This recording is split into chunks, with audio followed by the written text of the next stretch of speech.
I'm in awe of your stamina. Just coming back right in and to listen to this talk that is going to be so different from all the amazing film work we saw of children that I have a rough time looking at when I see them seizing, and I have a hard time understanding biochemistry. So now I know that I'll get better when I eat broccoli sprouts with pomegranate juice. For me, family-centered care, when I was just standing here, I'm always terribly nervous for these talks, so I'm standing here, I'm like, and then I realized the first time I was introduced to family-centered care was as a medical student.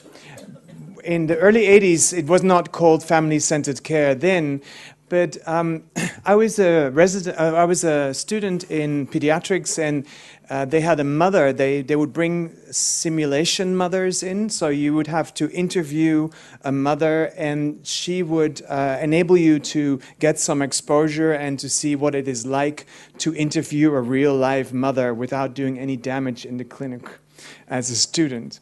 So taking the history of the family, of the patient, at the end, she gave me feedback in the time that it was not yet called feedback. And she actually said, you know, you have done a good exam, and it's all the questions, all the essential questions were asked, but you did not ask how I was doing. And I looked at her and I said, well, you're here because of your child. And she says, the child is never alone. And then I realized, okay, and I had no clue what to say or what to ask. And I said, so what should I ask? You know, what should I normally then ask? And she said, you know, just ask the mother or the father, how are you doing? And see what comes. So, and I learned. And I would always sort of remember her up till today that you just ask, you know, how are you doing? What's up with you? And then you realize, you know, how much more information you might be getting. I always like to remember people, and she's still alive and doing well, Mrs. Owens. She's a mother of a baby, and she writes very eloquently why I do my job as I do it. And she says, when a baby is born prematurely, we all work towards the same goal, to preserve and maintain the quality of life that each baby deserves. Although no one can erase the inherent trauma of a premature birth causes a family, we can work together to soften the blow to those who must endure it. And we should do this, and we should realize that sometimes we can make it worse by the way we behave. I am going to talk a bit about, you know, I mean, I would much rather sit around and just talk with you and ask you questions about your clinical experience and how you perceive family-centered care. But I'm behind this catheter, and it's quite difficult to reach you out there. So I'm going to talk and give you a definition. For instance, I'm going to tell you a bit about the stories in my clinical life to get a focus on what family-centered care might look like and what it might do and what you could take home with you. And of course, there'll be some research. And to start out, we always want to define what we're talking about.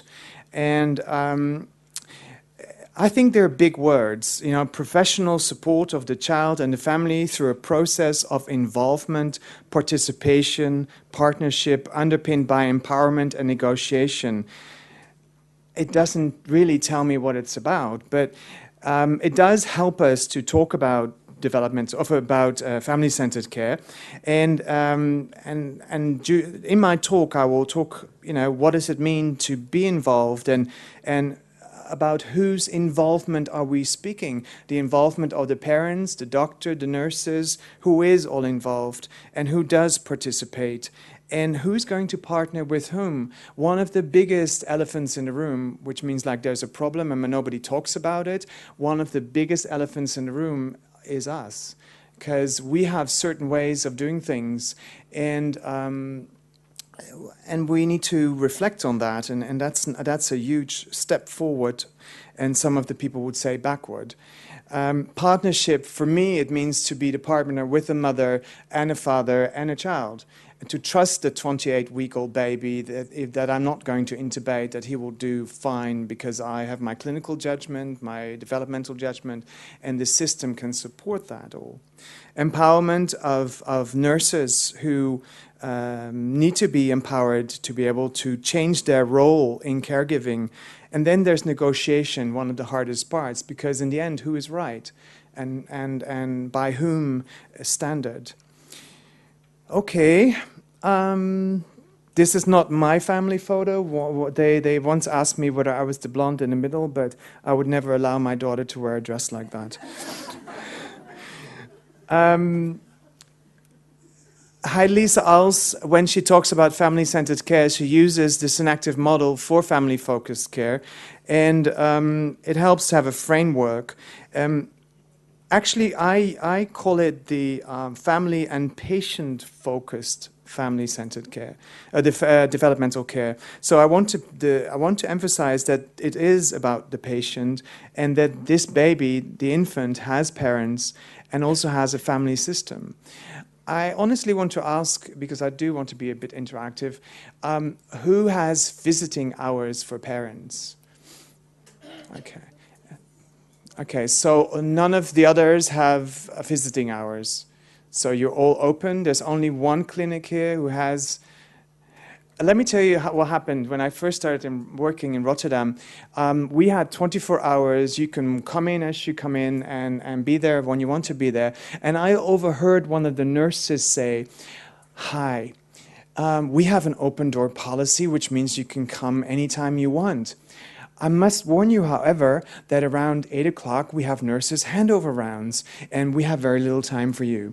Then we have our first big round of the day, so we work with the babies, and then at 9:30 there's coffee rounds, so there'll be less nurses in the unit. And then, of course, at 10:30 there's doctor's rounds, and at round doctor's round, it ended up, I can go on, it ended up that after afternoon rounds, and the best time for you to visit our unit is at 8 o'clock. So you might have, like us, a big welcome sign at the door and saying you are welcome, but have you ever asked the mother or father whether they feel welcome?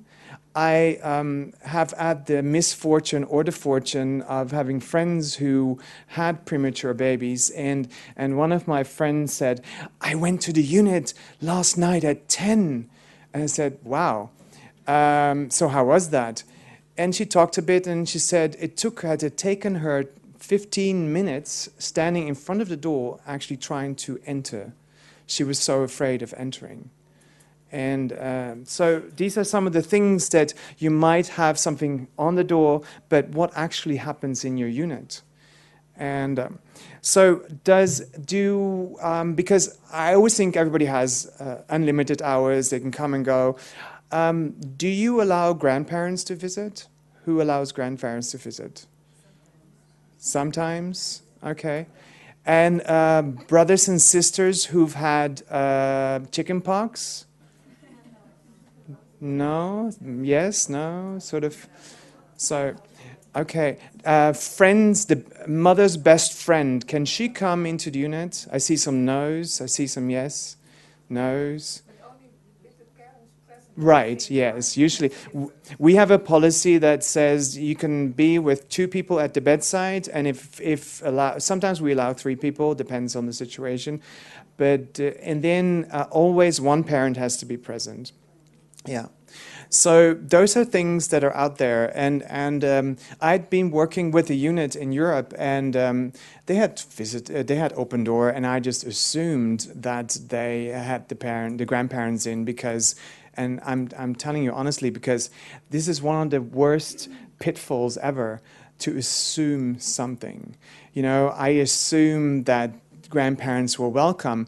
And one day I turned around and I almost hit the ceiling because there was this gentle old man standing in the garden of the hospital, and he held up this little note, and it said, I should have made a picture of it, but he's held up the note and it said, "Don't be scared. I am little Kevin's grandfather. Could you point him to me? Could you point him out?" So and luckily Kevin was near the window, so we could point him out. And I then said, "So what's going on?" And they said, yeah, well, we don't allow grandparents in. And I said, well, let's get him in. And they refused. I couldn't do it. I was going to grandpa and I was going to, but it was just their policy. So this is family-centered care. And, but so when we're talking a little about policy, and you have infants, parents, the family system, but also the NICU system. I've talked a little bit about, what does it mean? Do we have rules, and which kind of rules are there? I think it's important to have guidelines and rules so it's all clear, but they're not carved in stone, and you can sort of discuss them if they're not working for you. And we need a hospital system. The hospital system decides how many nurses are working on the floor, how many doctors are there, how much anything, the financial parts. But then we also have the community around that. There's this, in Holland, we about a couple of years ago, about 4 years ago, we started to resuscitate 24-week-old babies. There was never any big national discussion whether this should happen or not. There were no politicians involved deciding whether we should do this. Nobody really had a big notion of what it meant to do this, what it would mean for the future, and what it would mean for the individuals, like this doctor having to sleep in the hospital during on-calls, if you ever get to sleep when you have 24 weekers in the unit.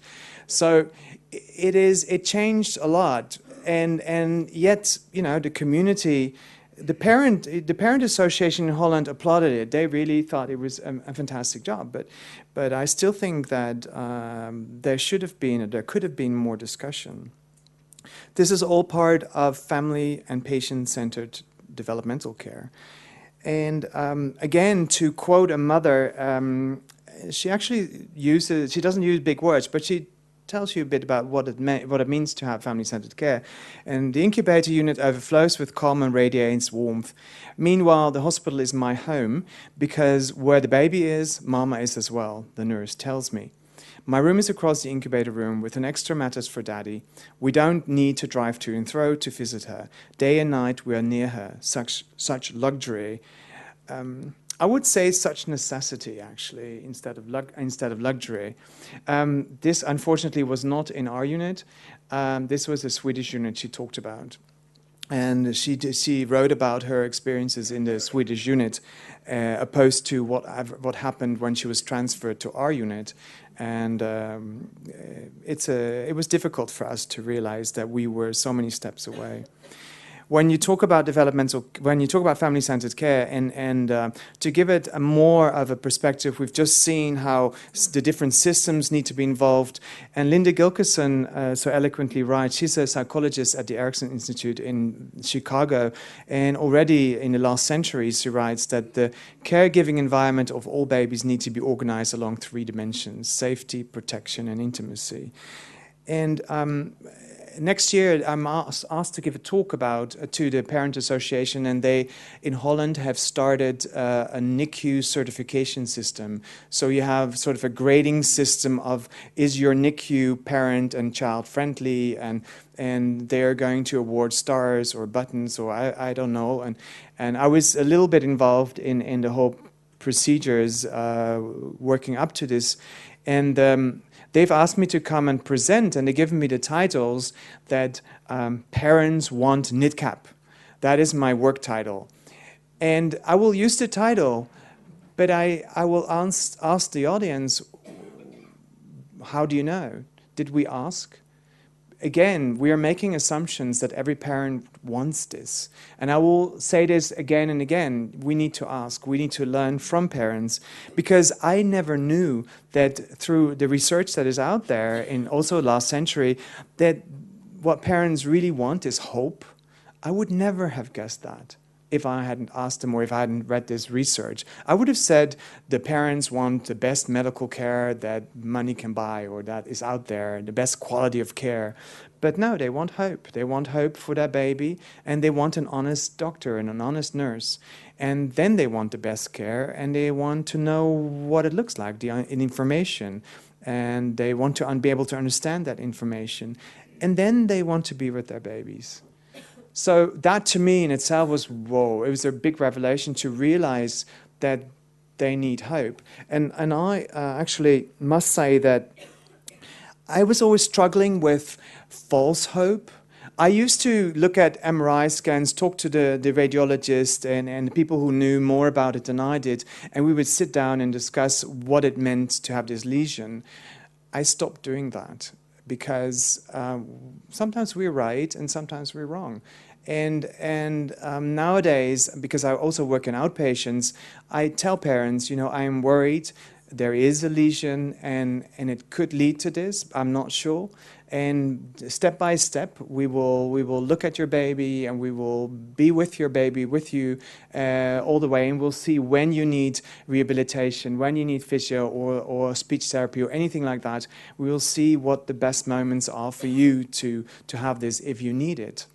So again, the conversation. Okay. So what role does a family and a parent have, actually? And guess who decides that? I mean, again, a question. Do any of you have parents present during medical rounds? Yes, wow, good for you. So how does that go? Could somebody share something? Because I don't have parents there, and we actually discussed it, and my colleagues still did not want parents to the medical rounds. Do you have a microphone? Can I ask someone? Can I ask you how that's like? We have here a response. Thank you. Sorry to put you on the spot, but I am grateful. I never guessed that. Where are you? I am from Finland, northern Finland, Oulu. We have always parents present if they want. Mm-hmm. And if there are several patients, we have ear protector, music or radio. The headphones, they can't listen others' issues. Okay, so and then... It's okay. And the parents, they ask questions? Yes, they ask. Uh-huh. Okay. Does anybody else have some stories? Parents, please. Over there. The gentleman over there. What we usually do is... Where are you? Which? I'm in Houston, Texas. Oh, Houston, Texas. Okay. Yes, we ask permission to the parents during rounds that we're going to talk about their kids. And they're willing to ask any question and participate if they have any doubt. Okay. And they are aware that we may not totally agree, but we try, even before we make rounds, try to make our own rounds. And then we go and talk to the family room by room, and then they're aware of what's going on with the babies. So does that take you longer? Sometimes, yes, if the family has a lot of questions. Okay. Otherwise, because we do that every day, then they kind of very aware of what's going on. And would you advocate it, or is it just something you do, or does it help you, or what are there benefits, or is it just taking more time? No, we like to do it because they really understand what's going on with the babies and made our rounds easier in that way. Do you have sit-down conversations with parents as well, away from the bedside? If they request it, we can sit down with them. If we'll see a lot of reactions or any stress, then they can easily request to sit down with them and dedicate an hour or so with them. Yeah, in our unit we have every week the parent sees the doctor sees the family, and when there are problems, this frequency increases. You know, we usually, when problems occur, we find the parents to talk to them directly. And a lot of our staff say, you know, we already spent the time with families, so why do they need to be present during the rounds as well? Because then we have to. Or do you change the way you talk when you have the parents there? You use less Latin terms, or how do you... Yeah, most. The conversation is more laid down to the family. If they don't come, there was a time that we even called them home. Why they were not present. Not asking them why, but just to let them know. But we stopped doing that because it was too intrusive for them. Yes. Yeah, because you know when the hospital calls, most parents they jump through the roof, and it's incredible. Okay, thank you for that response. Thank you both. Do people, when there are difficult procedures in your unit, like intubation, an IV, that's not that difficult, but do you send parents away or do you let them stay? Away? You send them away? Recently, not recently, it was a time ago, a mother, after her child had severe BBD and we was off the ventilator, on the ventilator, off, and then we needed to, again, put the baby on the ventilator, unfortunately. And she asked me, can I hold my baby while you intubate my child? And so I looked at her and said, you sure you want to do this? And she said, yes, it's the only thing I can do for my daughter. And I said, it doesn't look pretty. As a professional, I still have difficulties seeing it when the assistant is doing it. And she says, I'm aware of that. And so I asked the nurses, and the nurses were okay with it. So we sort of had a nurse standing behind the mother that if she would faint or anything, that she could hold the mother. And the mother just held her baby, and of course we used propofol, so the baby doesn't struggle, but she was part of that procedure. So we tend to ask parents, we tend to tell them or to say we're going to do this or that, and then they can decide whether they should stay or go. Would you do that also for a celestic, for example, because we have this clean line? Yes, procedure. yes. To have as little as of course. Around. Right. We have specific rules for celastic line insertion. So we have a clear sterile field, of course, but we also have a shield that nobody else can just enter the environment of the line. And I must admit that I've never had parents hold the baby under the sterile blankets to soothe the child. We do have nursing staff, or we have nurses' aides in our unit. And sometimes the residents will help the staff because only the staff is permitted to do lines. And so, yeah, but I would be hesitant sometimes because it needs a specific skill, and sometimes the person holding the baby needs to sort of alter the position of the baby, but yeah, it might happen. But of course, they would have to wear the masks and the hat and all that. And but it takes a bit of preparation. But I'll show you later on what we do with parents and in detubation, actually. Again, involving parents in the care of their child. This is not the actual child I'm going to talk about, but this is the. It's called a bunting. It's like a sleeping bag with a hat on, and this baby and also the baby I'm talking about was very comfortable using it, and the baby was transferred to the high care unit and was still using a larger version of this sleeping bag. And the baby is nude inside and has a diaper on, and of course the leads for the saturation and all, and some of the children even have an IV. Anyways, long story short, the baby was fine, the mother was happy, and she would come in and she would take the baby to skin hold, and they would have the ritual. One morning she comes in, and her baby is dressed in hospital clothes. And the mother sort of turns and asks, so what's going on? Why is your daughter is old enough to wear clothes now. And yes, but she was fine in the sleep. Your baby is old enough to wear clothes now. So the mother did not want to protest any longer, and do you really need to undress your baby? You can hold your baby like that. So this is the dialogue that went on, and the mother was not happy. And unfortunately, at night, the baby wouldn't sleep because he was sort of splaying arms around, which normally, even in a loose-fitted sleeping bag, the baby would be more contained. And 2 days of sleepless night, and the feeding deteriorated. But then on the third morning, the same nurse who addressed the patient announced that she had found the problem. She was swaddling the baby at night. Swaddling means that you basically tie the baby up with your arms along the body, and as developmental specialists, that's our worst nightmare.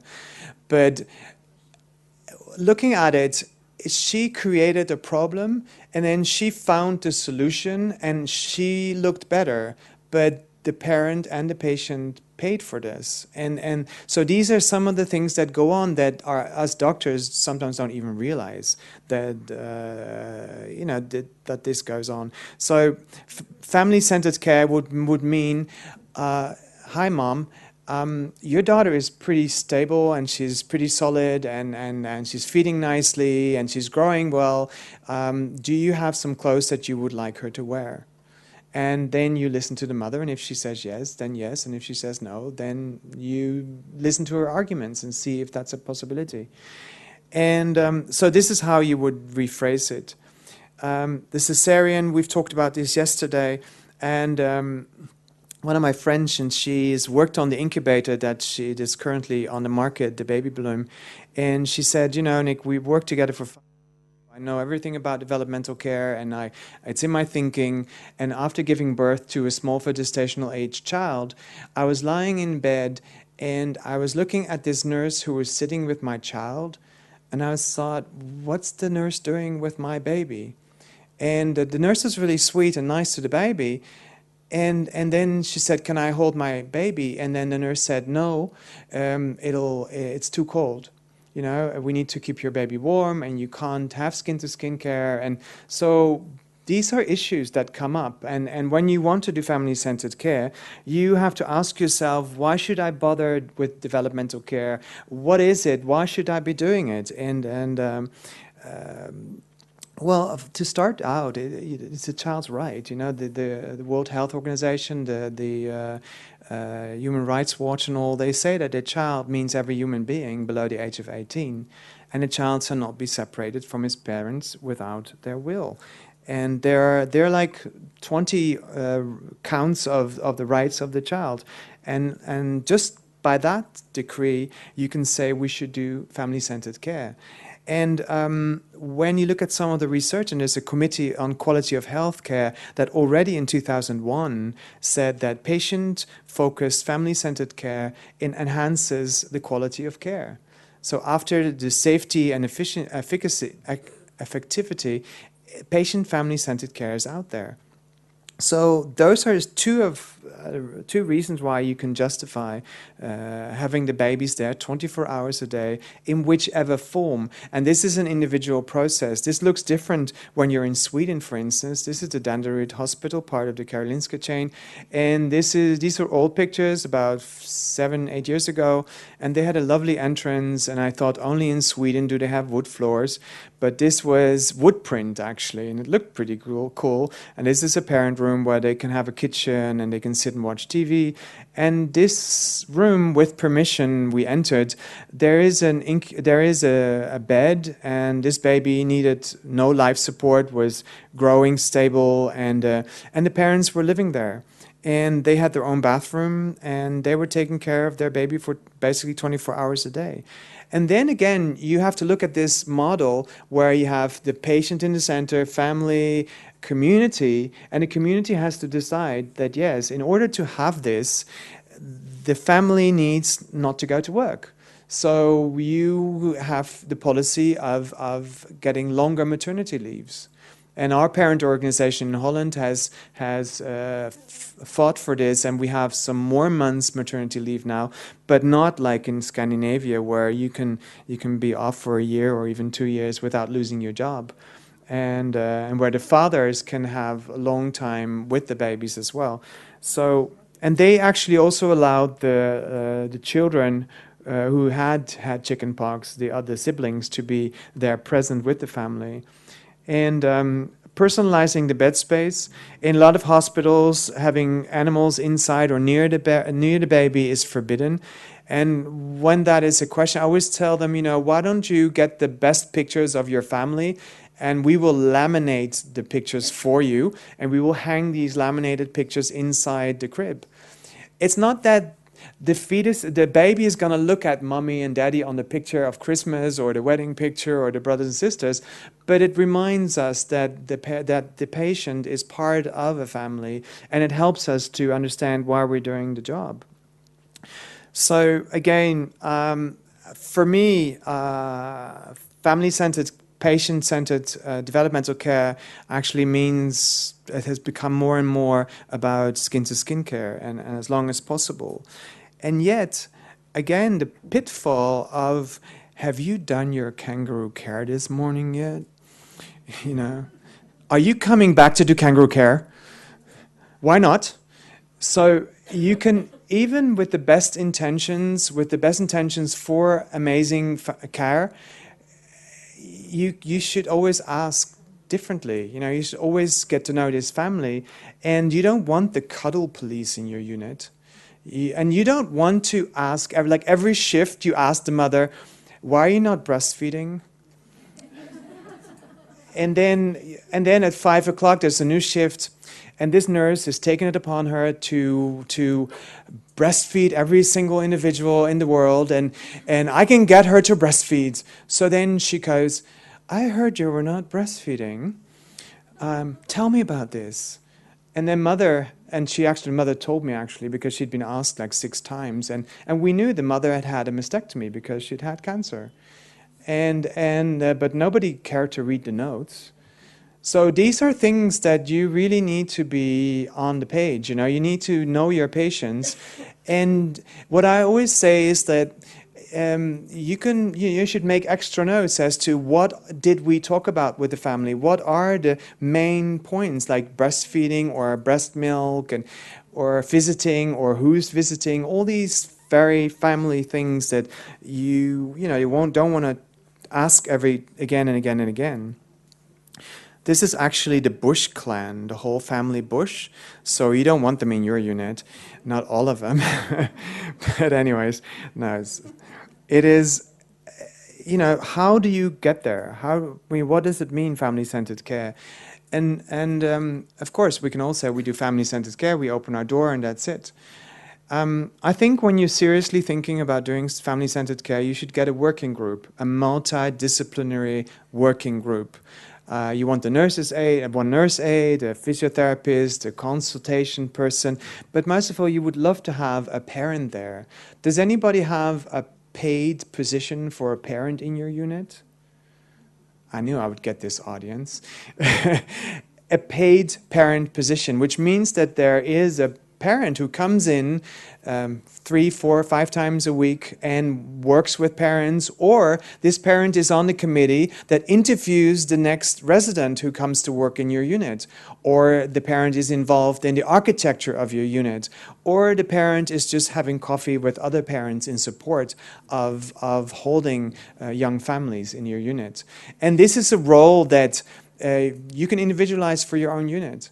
And for us in Rotterdam, it's still far away, but it is out there, and maybe one day we can have parents there to counsel other parents.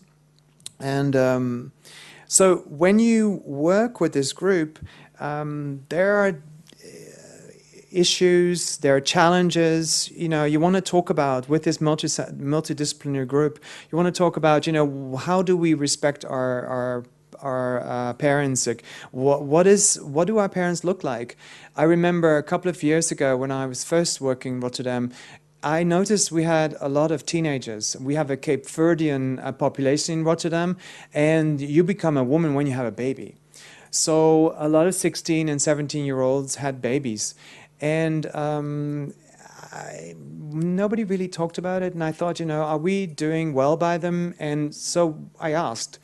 And there was this very eloquent and very verbal mother. She was 19, and she came from the islands, and she told me a bit about being there, and she was always in the unit, and I said, do you feel supported by us? And she said, yes, people are decent to me, and yeah, but sometimes, the other day we are with the doctor, had to talk to me, and of course I have to bring my mother because she's legally responsible.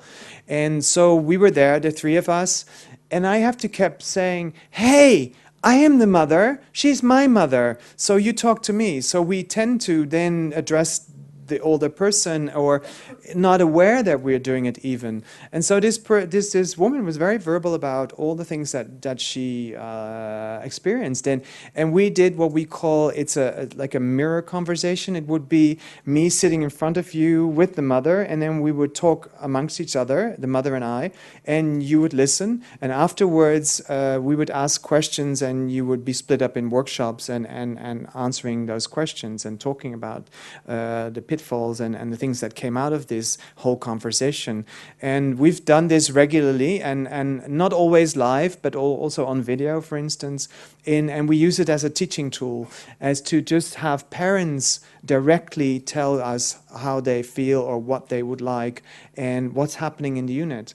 And this is helping us to understand more, but also to understand how we should ask people and how we can do well by them. And things like physical support. When I came, we had garden chairs for holding. Sitting by the incubator in a garden chair. I mean, they looked like if you sat in them, they would just collapse, and you would end up on the floor with your child so they were very unsafe to me. And so we rallied, and we had donations, and they donated this fabulous chair. I wish I had them for transatlantic transport, and you can sleep in them, and you could actually live in one of those chairs. They're electric, you sit and they go backwards, and they do all sorts of stuff. And people knew what we were trying to get them, and then we brought them to the unit, and everybody looked at them like, we don't have room for a chair like that. We can hardly walk around an incubator. What were you thinking? And I said, well, I think it was a good idea, and And then the hygiene committee, I had forgotten about them, and they came and they looked at all the ridges of the chair and said, "Can we clean this?" And I said, "Sure, go ahead." And they brought this detergent that I would never even touch with bare hands, and they cleaned the chair. And anyways, long story short, within 4 days, the chair became the most popular item ever. And nobody complained, but what happened was, if you arrange that chair for the parents are going to be so happy, and they're going to so love you for it. So if you need a lot of gratification from parents, getting the chair and getting that all the time helped to accept that. We have 9 of those chairs now, and unfortunately still not enough, but we seriously ran out of space. Anyways, when you change your care, when you start asking questions, you need to know who you are. You have to start asking those questions as well. And reflection and introspection is a very difficult process in a unit, in an intensive care unit, where we want to intubate and resuscitate and do things and be heroes. And then all of a sudden you have to sit down and talk about things. And we've tried with the doctors. We've been doing it off and on for about 4 years now, and some of the doctors really appreciate doing it. We still think we have a long way to go as to honestly saying what we feel. To give you an example with the residents, we have once a week we sit down with the residents and we talk about how their week is gone and if there were issues and things. And so the general supervisor of the month will sit down with 4 or 5 residents, and they talk about the week. And we have a very competitive environment in Rotterdam, and they like to believe they're the best and the biggest, and you name it, and they think it is true. And the residents are very competitive, and they sit there and they go like, "Oh, and I did this, and I did a pneumothorax drain, and I did that, and that went well," and it's like they're outsmarting each other. And at the end, I said, I'm always known for the popular question. This week, 2 children died. I did not hear anybody comment on this. Do you go out to the shops and buy shoes and chocolate, or do you go drinking in a bar, or is there somebody at home you can talk to, or do you not talk, or what do you do when a baby dies? So this had this reaction of plump. It's like, whoa. And we talked a little bit. You don't want to force these things, but you do want to remind people of what we're actually doing. So this is part of reflection, and when you're doing developmental care, asking yourself, we had a discussion this morning, and the part I'm still struggling with is that as the staff, you have to be the bigger person. It's what it's an American expression that if you know better or if you have more resources, then you should hold the situation. So when you have parents who are misbehaving, then you have to deal with that. And this is difficult. You know, how much misbehavior or how much behavior or, you know, it's something that's not quite clear, and you don't want to get the feeling. I sometimes have this when, for instance, we think that further treatment or further intensive care treatment of a child is no longer warranted because the baby is so severely damaged, and this is talked about with ethical committees, and more than one doctor is deciding this. So this is a very delicate process that I think we do really well. And then we get to this conclusion, and you bring it back to the parents, and they know their child is not doing very well, and they've read the signs, and in the end they say, no, you know, you have to go on, you know, because God gave us this child, or Allah did, or somebody else did, and we need you to go on, and the fact that I sometimes feel I can't go on as an individual, as a doctor. I cannot take that responsibility to take it to the next level. And then to have that in your unit as to how far do you follow, how far do you support that parent? And it takes a lot of conversation, and it takes a lot of time, and you have other people talking to the parents, and sometimes you just have to go on.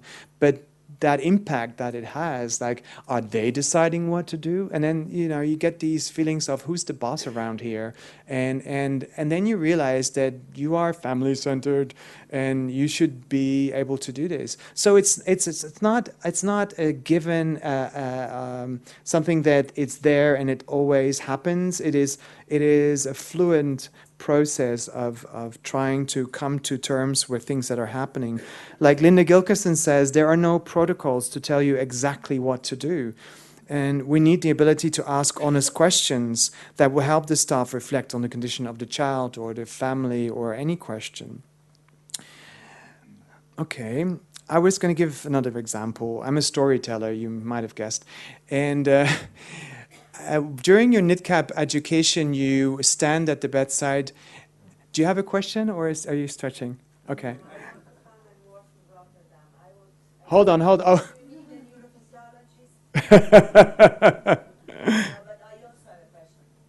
Can we have a microphone, please? Sorry. Hold on. What happened if, would you consider, or how would you take a mother that doesn't want to breastfeed? Right. And actually has other children at home, or as cannot stay every day with his child who is premature and will stay probably 2 months in the hospital. Right. And cannot handle the child while you intubated him, and cannot handle listening to you and your colleagues talking about a child that might die or might have future neurological deficits. Right. You build this is one of the essences of family-centered care. You build a relationship. So you've known most of the mothers we have talked to before they delivered. And when I talk to mothers to parents before they deliver, we are obliged by law actually to tell them, like, if we treat you, then these are the adverse effects. If you don't tell people the adverse effects, then you're not practicing right, actually. So you could go into the room and have this whole list of what happens, and 10% this, 50% that, and some of my colleagues do that. And but for me, when I coach other people trying to learn how to talk to parents, I say, for me, it's not important that this list is out there. I mean, I have to talk about it, but for me, it's important that these parents trust us, and that these parents feel that they've come to the right place, and that they're going to get good care. And you need to integrate these numbers into that conversation. And how do you have a conversation like that? You start by asking them. That's what I learned in Boston when Heidelise Aus told me you have to go talk to parents. I said, what do I say? Like, I was a developmental specialist. I was not a neonatologist. And I was used to always talking to parents and giving them the list of what's going on with their child. So, and then she turned to me and she said, who says you have to say anything? You can just ask them, you know, what's going on, and they will talk to you. Of course, as a doctor, as a physician, you have a different role. But I learned to listen at times, and I learned to talk. Anyway, long story short, you also mentioned the fact that breastfeeding should be an option. And when the mother says no, you tell them in the first conversation, well, you might want to think about it, and we'll come back to it. If then she says no, you just accept that she can't or won't breastfeed. And we have a mother's milk bank, and you can have artificial milk. With the Islamic mothers, we cannot use this milk because there is sort of a milk... I don't know the term for it, but if your daughter receives milk from another mother who has a son, then these two cannot marry. So it gets quite complicated that you can't share milk. So you need to be aware of that. That's also family-centered care. And then you talk to them. We had a woman, she had 4 children at home in different ages. She had 5 husbands or whatever. And she was a gospel singer, and she had no money. And she would come and she would go, and then she was there and she was not. And her child suffered greatly, had a huge BPD, and was very difficult to nurse and to take care of. And one of the nurses was sitting, or the nurse's aides was sitting with the baby, and because the baby wouldn't sleep, and we're trying to settle the baby down. And there was the phone, so the mother was phoning. So she was talking to the mother, and she'd noticed that the baby sort of became quiet. So she said, it's like your baby is responding to you. Why don't you talk to the baby? So the mother, being the gospel singer, she started singing about Jesus, and the baby sort of dropped off to sleep after a while. And we picked up on it, and we have a sound studio at the hospital, so we had the mother record some of the songs that she used to sing, and we had a little cassette recorder, and at times at night we would play these Jesus Our Savior songs to the baby. Not too loudly, because you didn't want to disturb the other babies. But anyways, so you adjust your care. And if I had one family who had a severely asphyxiated child, and they were from Colombia, and they said, you cannot stop treatment. That's not an option. There is this brilliant Colombian doctor, a neurosurgeon, and he operated on my youngest son, and he is 26 now, and he's doing great, and you need to go to Colombia with our baby and have an operation. I was like, okay. And, well, they were like the worst MRIs you can imagine. And so we sat down and said, that's not an option.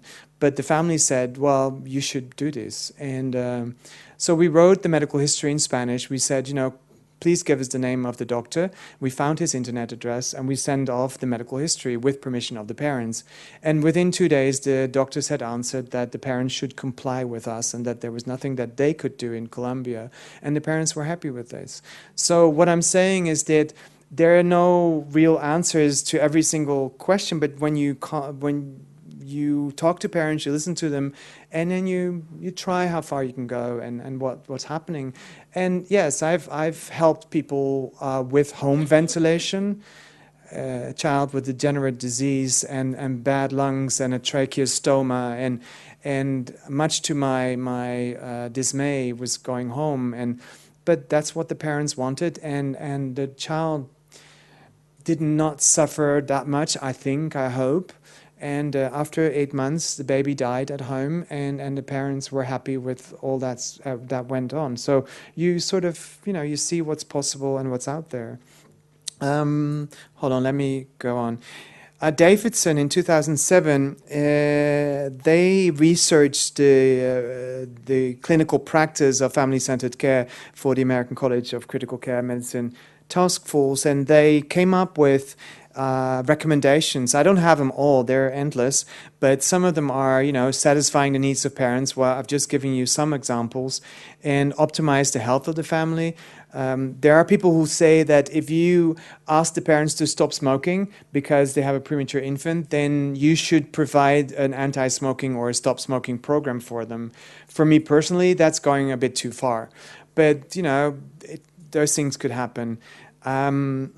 Maximize patient safety, improve the satisfaction of the staff.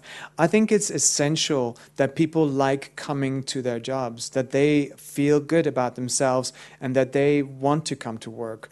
If there is stuff going on at work, if people are bullying other people, or if there is some form of harassment, or if there are problems, that needs to come to the surface really quickly because it's really detrimental. And at the moment, we have a very good system of it's called crew system management. It's what they do in the airline business, as to give people tools to be able to communicate. And we often have huddles and feedback sessions during the day if things are not going right or if people are dissatisfied. You don't want to sit around all day because we do need to work. So they have come up with a list of things to address in a working group. How do you deal with family visiting, with environment of care, and, you know, what does your palliative care look like? Is the family present? All these issues come up. So if you do decide to do family-centered care, having the working group and then making a list of everything, and you don't have to do everything at once, but you make the list and you have the list out there, and then every half year or every year you can go back to the list and just see if you've changed your opinion, if there are more things you want to do or less, or you don't want to do it any longer. I mean, all these decisions you want to think of. And what I always say is, please record your process. Just every time you have a meeting, have somebody to write the notes, because at the end of the year, you can make a report and you can send that report to your managing staff. And you can sort of say, this is what we're doing for patient care and for patient quality care. Again, this is all buys into all the things we've talked about a little over the past minutes or so, and they're very good subjects to really get some protocols going, or at least talk about them. And we've talked about families, and again, why should you want to do it? And we know that the principles of family-centered care are well known. We have a nurse in our unit. He did his PhD on patient satisfaction, and this is a picture that shows the family that this child was severely ill. This is long ago. This is the beginning of the 80s, and her older brother wanted to play the violin for his sister. And the dad would accompany, and they did this. You know, this is listening to the family and trying to see how to accommodate them. And one evening they did it, and the baby died eventually, and the boy is still proud that he did this for his sister. So you can be a family even in crisis. And again, Latour said, you know, parent satisfaction, that was his goal. It's not family-centered care, but parent satisfaction. It needs the elements of what parents needs. What are the parental experiences? We have an ongoing survey. Every time people leave the unit, they get a survey and they answer questions. And so a lot of the subjects are about physical support, emotional support, involvement of parents, respect, information and education, and coordination of care. And I must say that our management of we are part of a bigger hospital, and they do prominent patients. You know, it's like our lives is about patients. And I was always thinking, like, duh, we're a hospital. So, but this picture shows that we're not family-centered care at all, because we have this child jump by herself, and it would be so great if the grandmother would be jumping with the child, or the mother, or the father, or her brother, or anybody else. So we sort of have an attitude problem that we are continuously working on, and asking support from the organization, accepting autonomy of nursing staff, and trying to see how they can we talked about this yesterday. I had a discussion with a gentleman yesterday, and he said, the nurses, they need to give away the things that they're doing, and how are they dealing with that? So these are some of the things that come up as to how do you redefine your role in the unit and professional development. I've talked about this for like 50 minutes now. I had planned to do some more kangaroo care, but I don't want to kill you today. Looking around, some of you can go on. Should I take it a bit further? Maybe just to show you. I was going to use kangaroo care to show you some of the elements in family-centered care. And one of the things when you want to change anything, you need to talk about it, and you need to educate people, and you need to make sure that when you change something, that everybody is going the same way, that we all have the same goals. And we know that the kangaroo care sort of started out in Bogota, Colombia, where they ran out of incubators and had the mothers hold their babies and the whole day and night, and slept with their babies and did exclusive breastfeeding. And what they found actually was that their survival was going up and far less infections. So this was one of the benefits that they found in their situation. I'm not saying it's everywhere, but in their specific situation. And when we do kangaroo care, and how many people have kangaroo care on a regular basis? Most of you, some of you. So, and you want to know how long they do it, but some of the things you have to consider is, are parents comfortable? Is there enough privacy? I just was working in a unit, and they are wonderful. They have the best unit. It's gorgeous. They have family-centered rooms, but some of the rooms are shared, and there are no privacy screens. So mothers sit there, and people can just come in, and they'll should be sitting there. And so the one thing let me take it a notch further. How many units allow other than parents to do kangaroo care? This is a tricky, you have it, yeah. This is a tricky question sometimes. And if you have a single mother, for instance, and her best friend will be involved in caring for that child as well, or if you have a single mother and the grandmother is taking care of the child, or if you have parents who really want this other person to do skin-to-skin holding, you might consider it. It is a difficult discussion. In our unit, we had an orphan. The mother delivered, and she was an illegal person, and she was in the sex industry and all that. And when after she delivered, she disappeared. Nobody knew where she'd gone, and we had child services there. And one of the nurses said, "Shouldn't this child be held skin-to-skin?" We had no family. We had nobody. So, everybody looked at, okay, who's going to do this? And I said, well, if people do this, I would want this limited to 3 people. Not everybody should do this on their own shift or when they feel like it, but people should then do it regularly. And I need those people to talk to the psychologist, to sort of, get that, if there are problems or if there are things that you can really discuss this. But these are options that you want to keep in your head. And of course, there are also people who just don't like kangaroo care. I remember implementing kangaroo care in a big American unit, and the chief said, "There are going to be naked breasts in our unit." And that was his response. And then you have to work with that and see what does it mean to have kangaroo care there. And we have a lot of Orthodox parents. And we actually have pictures of an Orthodox mother holding her child. You don't see the mother, but you see the baby, and you see how the clothes are draped over the baby. So actually the nurse will talk to the mother and say how she could, if she wanted to do skin-to-skin care, how she could dress and stay modest during the whole procedure. And of course, in America, nobody likes chest hair. And fathers with chest hair, there's this whole discussion about whether it's hygienic and stuff. They just need to shower in the morning and that's it. And it's no special needs or whatever. But people can find things why it shouldn't be happening. And that's sometimes very tedious.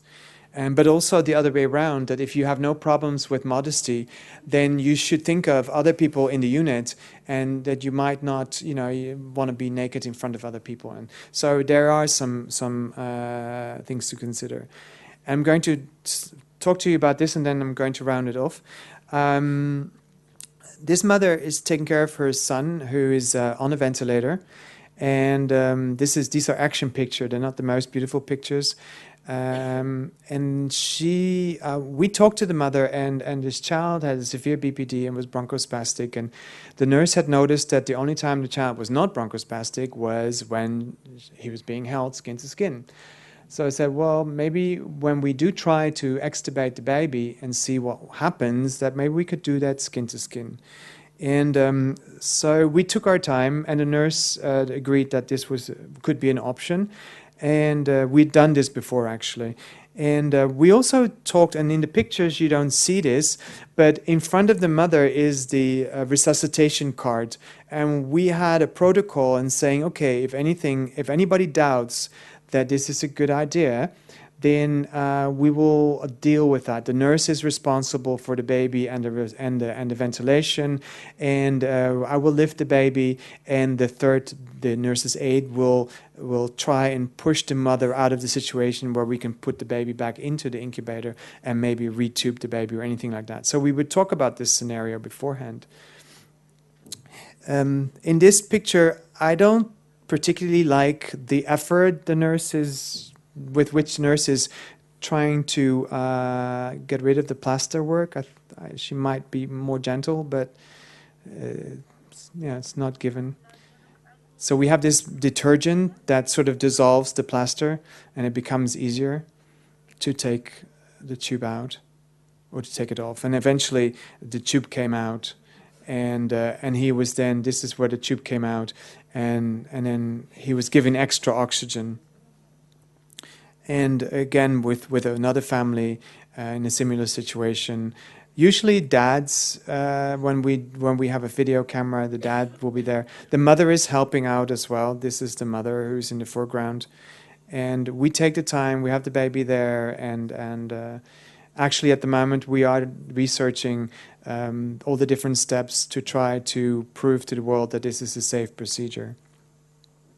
So you can actually do medical care on top of parents, and it with cooperation. But again, if parents don't want to do this, or again, if the nurse doesn't want to do this, I mean, everybody who is involved in this should be positive towards what's going on. Nobody should feel threatened to do it. And sometimes when a nurse is not comfortable, she can ask her colleague, well, maybe you're more comfortable, and they switch. And nobody considers you a bad nurse, or and so we try to find solutions for problems that we have. Now I'm having a problem with my computer. Okay. So why should we do development of the kangaroo care? Luddington Ho is published extensively over the years, and she sees better growth, babies going home sooner, more breastfeeding, and better attachment, less morbidity. And the whole key player is, of course, the oxytocin system, and which was researched extensively by Kristen Öfnas Moberg. And I would like to leave it at that. I'm thinking you've had enough for today. I'm just asking. I'm assuming this, which is not good question. Does anybody have questions for me?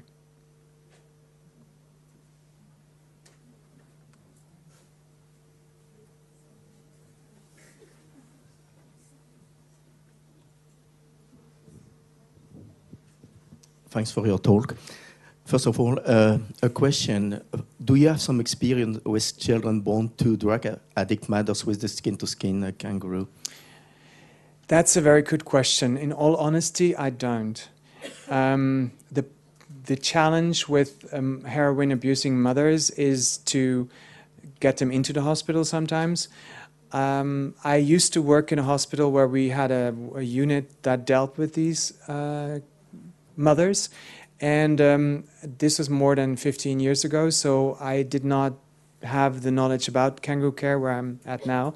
What we did do, because they were usually term babies, we would have a carrying device, like the what do you call it, a baby carrier that you can put on your body, and the baby would go in if they were really restless.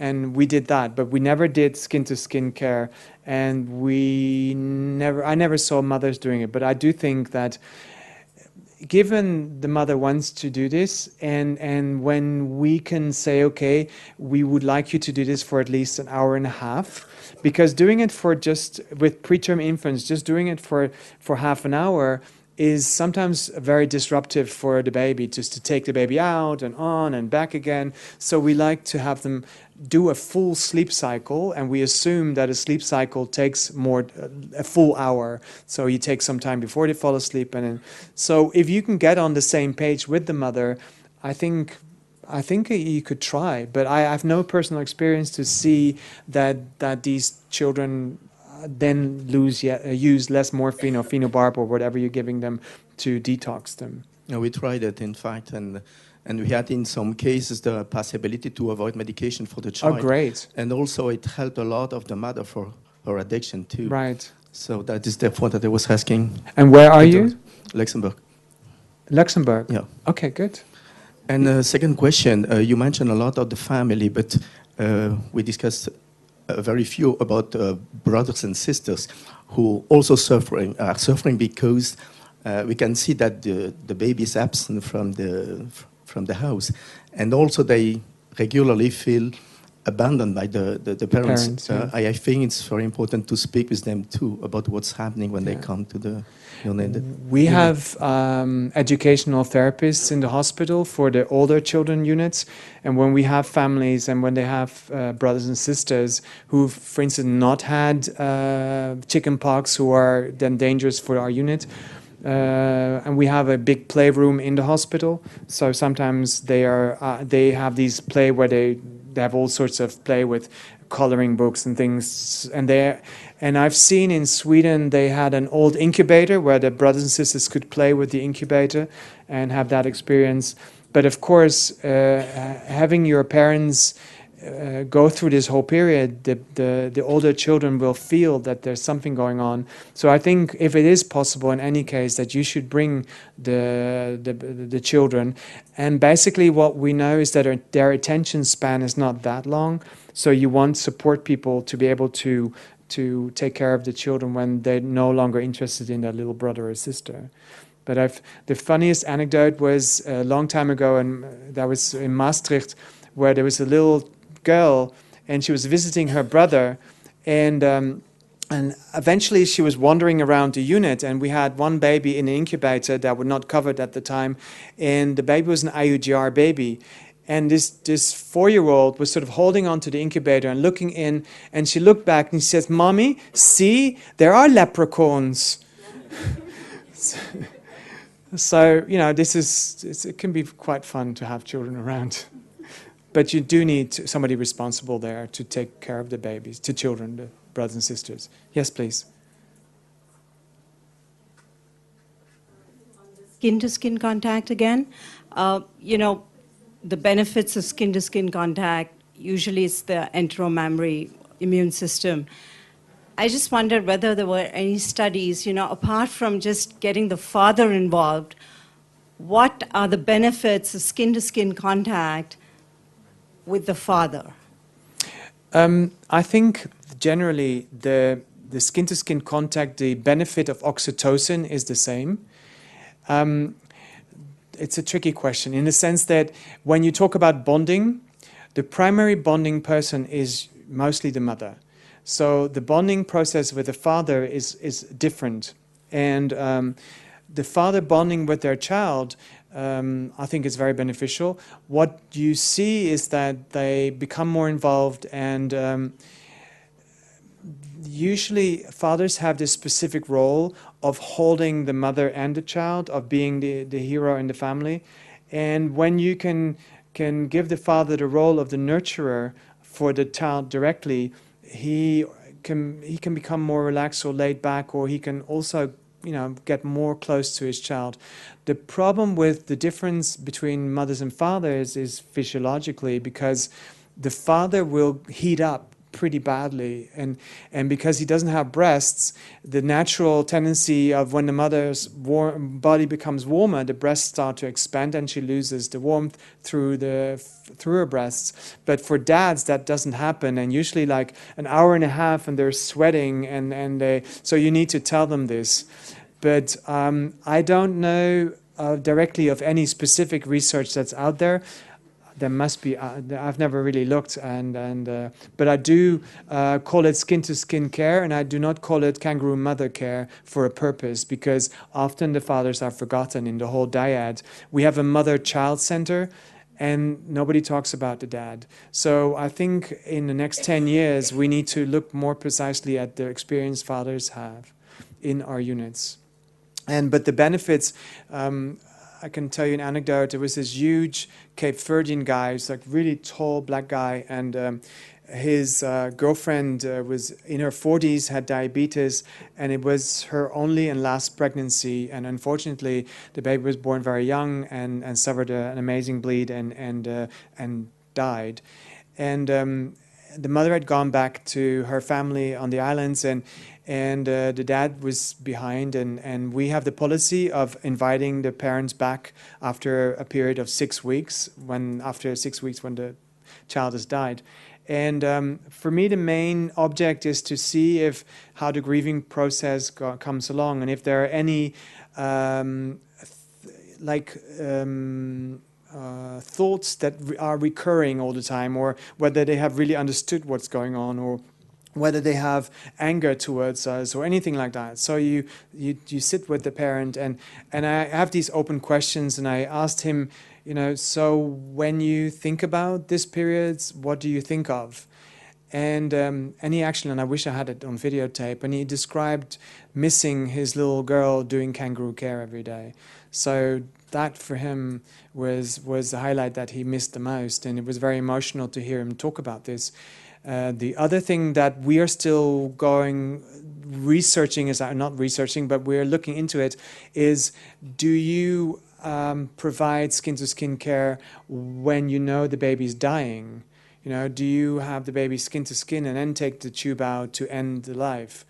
And we've only done one case recently, but most of the time the babies are fully dressed and they're held by either a father or mother or both of them and sharing. So we've never really said, do you want to hold skin to skin? But this one particular case, the mother had accepted that we wanted to discontinue intensive care treatment, but she wanted to give it her all, and she wanted to really know that she'd done everything. So she asked to do skin to skin, and then we took the tube out, and the baby died within half an hour or so.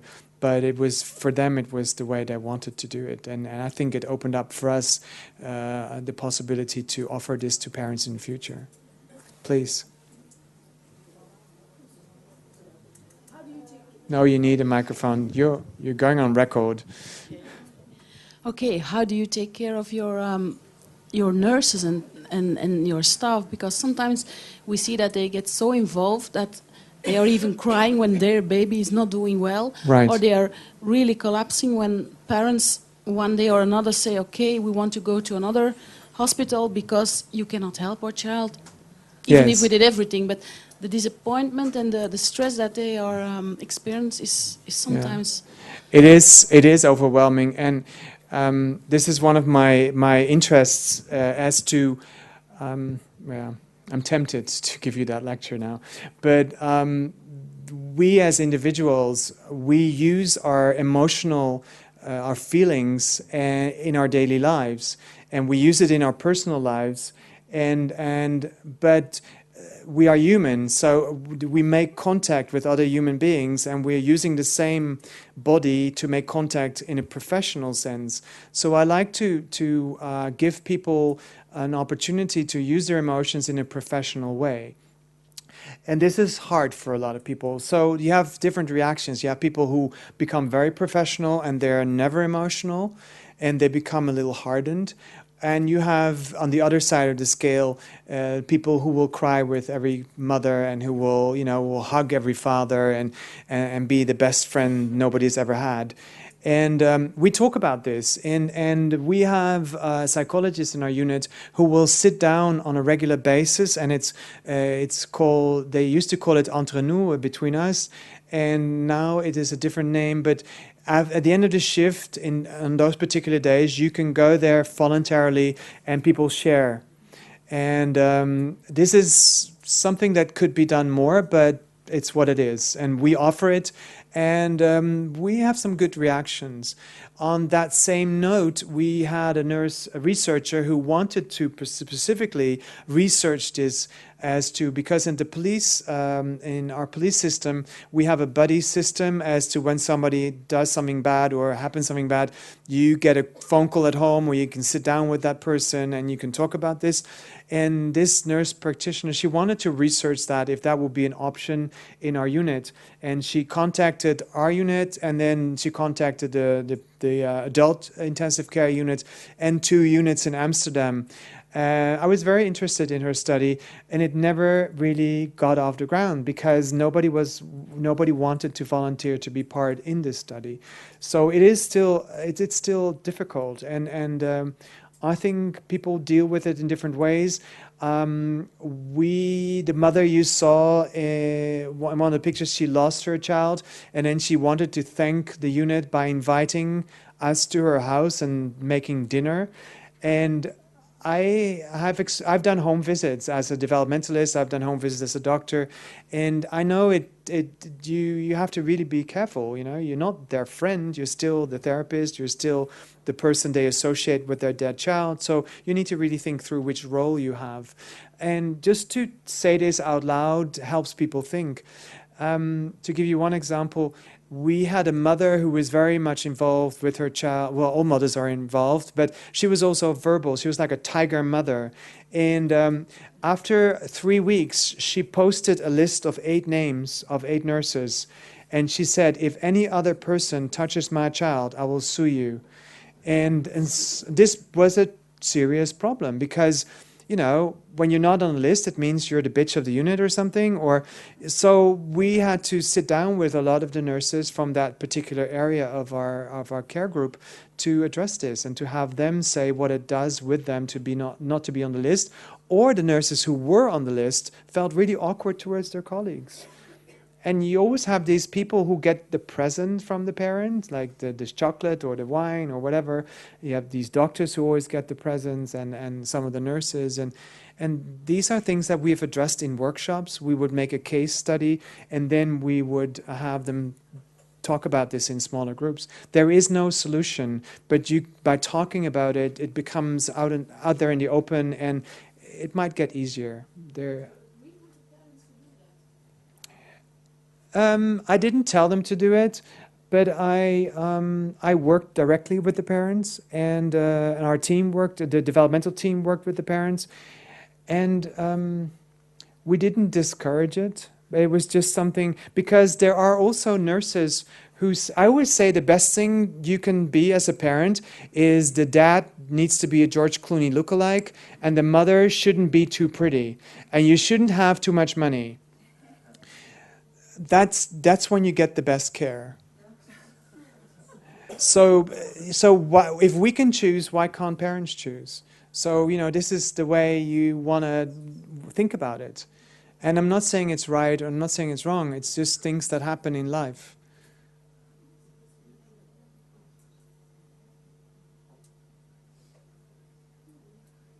Okay? Thank you.